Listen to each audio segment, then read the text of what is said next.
आत्मीय भाइयों एवं बहनों, आपको अध्यात्मवादी भौतिकता अपनाई जाए पुस्तक से लेखक पंडित श्री राम शर्मा आचार्य।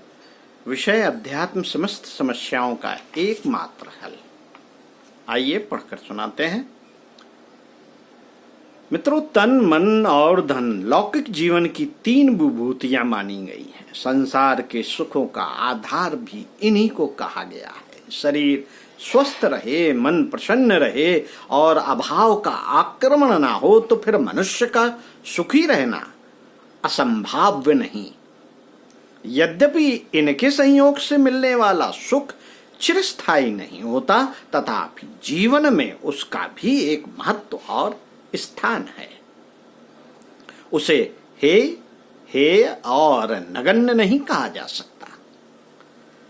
लौकिक सुख हे और नगण्य तब ही माना जाता है जब इसकी अधिक लिप्सा मनुष्य के आत्मिक सुख में बाधा डालती है। जैसे सुखपूर्वक जीवन यापन करना बुरा नहीं। संसार में जीव आया ही सुख की खोज करने और उसको प्राप्त करने है, किंतु वह सुख मात्र सांसारिक नहीं है। वह शाश्वत सुख है जो आत्मा परमात्मा के साक्षात्कार से प्राप्त होता है। मनुष्य को लौकिक सुखों तक ही सीमित न रह जाना चाहिए। उसे चाहिए कि वह उनसे ऊपर उठकर अलौकिक और आत्मिक सुख पाने का प्रयत्न भी करे। हाँ, लौकिक सुख सुविधा को वह उस उद्देश्य के लिए सोपान बना सकता है। जो मनुष्य लौकिक सुख से सर्वथा वंचित है, हर समय दुखों, क्लेशों और शोक संतापों से घिरा रहता है, वह आत्मिक प्रगति कदापि ही कर पाता है। कातर और दुखी व्यक्ति असाधारण सांसारिक प्रगति तक नहीं कर पाता। तब आत्मिक उन्नति तो और भी कठिन है। आत्मिक प्रगति के लिए जिस अखंड साधना की आवश्यकता है, वह दुखी अवस्था में नहीं की जा सकती। सांसारिक समस्याओं के साथ ही आत्मिक साधना संभव है। समस्याओं के रहते और उनकी हठपूर्वक उपेक्षा करने से जो परिस्थितियां उत्पन्न होंगी, वे आत्मिक साधना में अवश्य अवरोध बनकर खड़ी होंगी। सांसारिक समस्याओं की भी अपनी एक सत्ता होती है, जिसकी अवज्ञा कर सकना असंभव नहीं तो सरल भी नहीं है। मित्रों, संसार भर में समस्याओं की कमी नहीं। किसी के सम्मुख शारीरिक समस्या होती है तो किसी के सम्मुख मानसिक और किसी को आर्थिक समस्या घेरे रहती है। किसी न किसी प्रकार की समस्या प्रायः सबके पीछे लगी रहती है। समस्याओं से सर्वथा रहित कदाचित ही कोई व्यक्ति रहता हो। कोई यदि शरीर से दुखी है, निर्बल, बुढ़ापा घेरे है, तो कोई मन से उद्विग्न है। कहीं सम्मान में धक्का लग गया है, संतान नालायक निकल गई है और कोई विरोध उत्पन्न हो गया है। बहुत से जीव का व्यय और व्यापार व्यवसाय में उतार चढ़ाव के कारण आर्थिक संकट में फंसने हैं। इस प्रकार शारीरिक, मानसिक और आर्थिक समस्याओं में से कोई न कोई समस्या सबके सामने खड़ी रहती है। इन समस्याओं का समाधान किए बिना उन्नति और प्रगति का मार्ग पा लेना बहुत कठिन है। लोग अपनी समस्याओं को यथासाध्य सुलझाने का भी यत्न करते हैं। अर्थ संकट आ जाता है तो सब कुछ भूल कर उसके सुलझाने में लग जाते हैं, और जब कोई मानसिक उलझन में पड़ जाता है तो उसका उपचार सोचते हैं। पर होता यह है कि एक समस्या सुलझाने में लगे रहने से संसार की दूसरी समस्याओं को अवसर मिल जाता है और वे अपना प्रभाव बढ़ा लेती हैं। जैसे शारीरिक समस्या से संलग्न होने पर आर्थिक संकट उठ खड़ा होता है और अर्थ संकट की ओर ध्यान देने पर मानसिक उद्विग्नता आ घेरती है। उस प्रकार उस प्रकार एक के बाद एक कोई ना कोई समस्या आती रहती है और मनुष्य का जीवन उनको सुलझाने में ही तबाह हो जाता है। वास्तविक लक्ष्य के लिए कुछ नहीं कर पाता। यदि कोई ऐसा उपाय निकल आए जिसको प्रयोग में लाने पर सारी समस्याएं एक साथ समन होती रहें, तभी कुछ काम बन सकता है। नहीं तो जीवन इसी प्रकार के उहापोह में व्यतीत हो सकता है। सारी समस्याओं का एक सामान्य हल है अध्यात्मवाद। यदि शारीरिक, मानसिक और आर्थिक सभी क्षेत्रों में अध्यात्मवाद का समावेश कर लिया जाए और अपना दृष्टिकोण सर्वथा आध्यात्मिक बना लिया जाए तो सारी समस्याओं का समाधान साथ साथ होता चले और आत्मिक प्रगति के लिए अवसर एवं अवकाश भी मिलता रहे। विषयों के सर्वथा भौतिक दृष्टिकोण रखने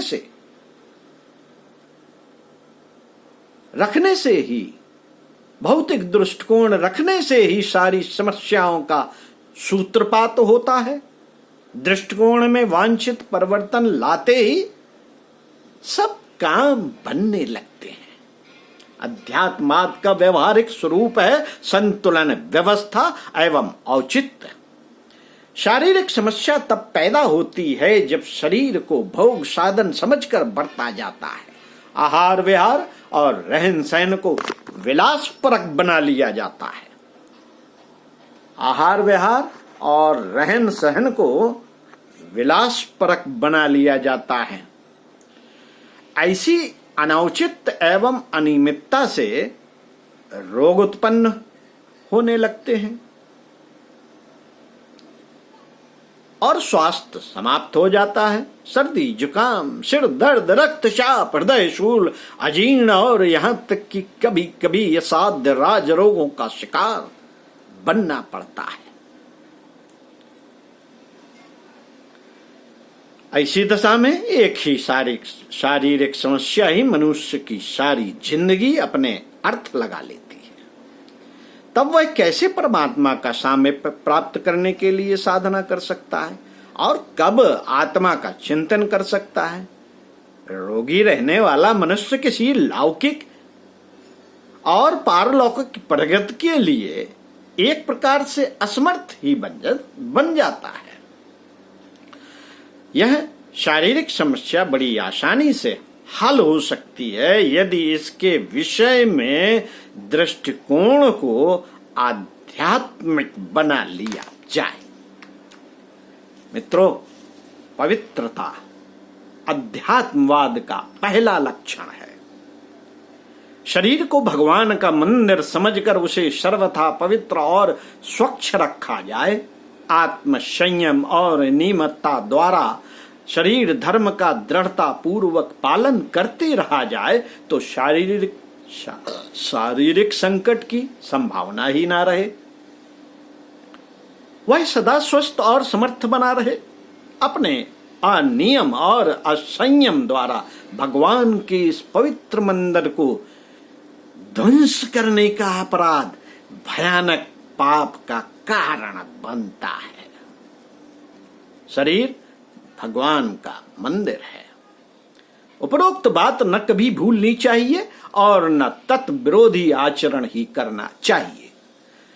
शरीर में आत्मा का निवास रहता है और आत्मा परमात्मा का ही अंश होता है, इसलिए शरीर भगवान का मंदिर ही है। जो व्यक्ति भगवान के इस पवित्र मंदिर का समुचित संरक्षण एवं सेवा करता रहता है उसके सामने शारीरिक समस्याएं खड़ी नहीं होती।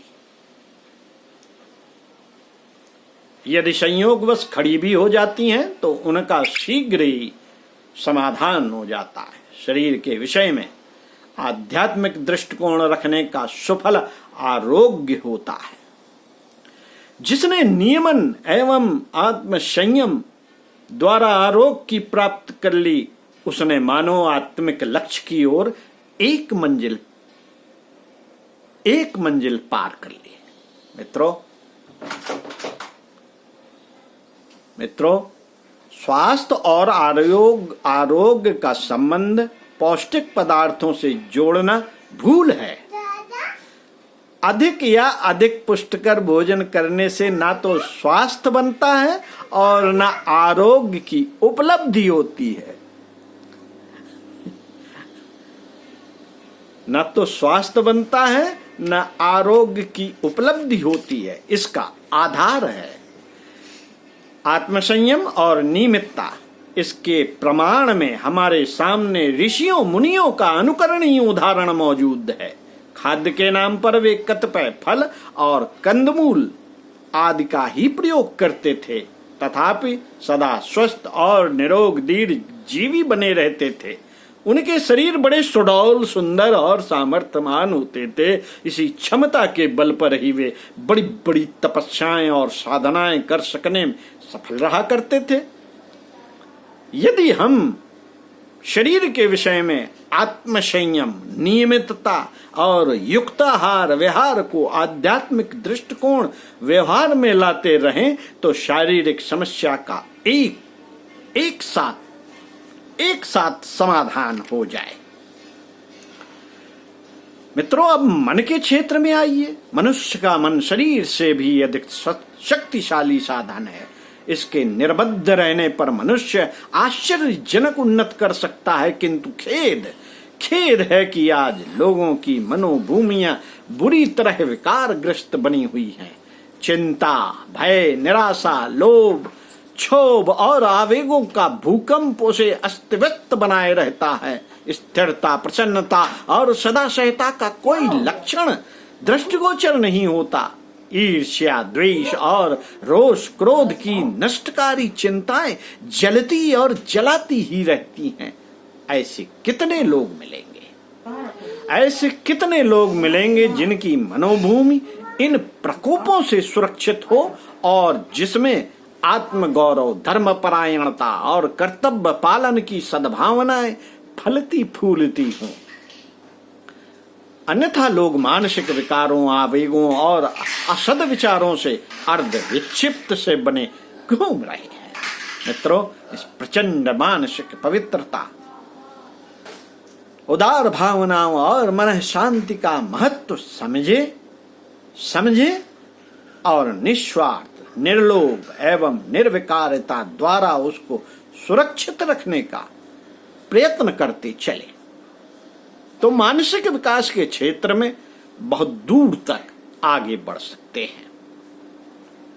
क्या करना चाहिए और क्या नहीं करना चाहिए, किस प्रकार करना चाहिए और कौन सी गतिविधि नहीं अपनानी चाहिए, इस बात का उचित न्याय सामने रखकर चलने वाले आध्यात्मिक लोग बहुधा मानसिक समस्याओं से सुरक्षित बने रहते हैं, अपनी उन्नत करते चले और दूसरों की उन्नत में सहायक होते चलें। अपनी स्थिति और दूसरों की स्थिति के बीच अंतर से न तो ईर्ष्यालु बने और न हीन भावी। इसी प्रकार असफलता से निराशा को और सफलता से अभिमान को पास न आने दें। मन शांति का महत्व समझते हुए प्रतिकूल परिस्थितियों और विरोधों में भी उद्विग्न और क्रुद्ध न, सहिष्णुता, सहनशीलता, क्षमा, दया और प्रेम का प्रश्रय लेते चलें। मन क्षेत्र में इस आध्यात्मिक दृष्टिकोण का समावेश कर लेने पर मानसिक समस्याओं के उत्पन्न होने का कोई प्रश्न ही नहीं उठता। मित्रों, आर्थिक क्षेत्र में तो आध्यात्मिक दृष्टिकोण का महत्व और भी अधिक है। इस क्षेत्र में ही लोग अधिक अनात्मिक और अनियमित हो जाया करते हैं। आर्थिक क्षेत्र के आध्यात्मिक सिद्धांत हैं मितव्ययता, संतोष, निरालस्य और ईमानदारी।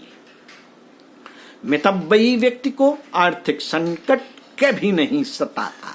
ऐसा व्यक्ति जीवन की अनिवार्य आवश्यकताओं के सिवाय कृत्रिमता को कभी भी प्रश्रय नहीं देता। विलास भोग और अनावश्यक सुख सुविधा के साधनों से उसका कोई लगाव नहीं होता और न वह प्रदर्शन की ओछी वृत्ति को अपनाता है। प्रदर्शन की ओछी वृत्ति, अपने को बड़ा धनी और बहुत अच्छा मानना और इसको दिखाना, प्रदर्शन की वृत्ति। साथियों,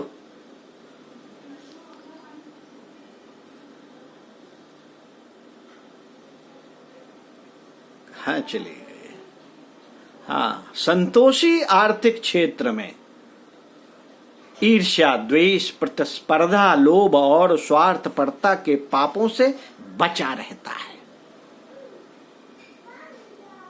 जो प्रदर्शन की ओछी वृत्ति में नहीं अपने को अपनाता है वो संतोषी होता है। आर्थिक क्षेत्र में ईर्ष्या, द्वेष, प्रतिस्पर्धा, लोभ और स्वार्थपरता के पापों से बचा रहता है। आर्थिक क्षेत्र में आध्यात्मिक दृष्टिकोण रखने वाला व्यक्ति निरालस्य होकर भरपूर परिश्रम करता है। ईमानदारी के पारिश्रमिक द्वारा मितव्ययिता और संतोष पूर्वक जीवन यापन करता हुआ सदा प्रसन्न रहता है। ना तो उसे स्वार्थ की अधिकता सताती है, न ईर्ष्या जलाती है और न ऐसे व्यक्ति के विरोध में कोई अन्य व्यक्ति, अन्य लोग ही खड़े होते हैं। इस प्रकार तन, मन और धन के शक्तिशाली साधनों को उपयोगी बनाकर व्यवहार जगत और आर्थिक जगत में समान रूप से आध्यात्मिक दृष्टिकोण रखकर चला जाए तो मनुष्य की सारी समस्याओं का एक साथ ही समाधान हो जाए और तब वह लौकिक और आत्मिक दोनों जीवनों में समान रूप से प्रगति कर सकता है। पंडित श्री राम शर्मा आचार्य। ओम शांति।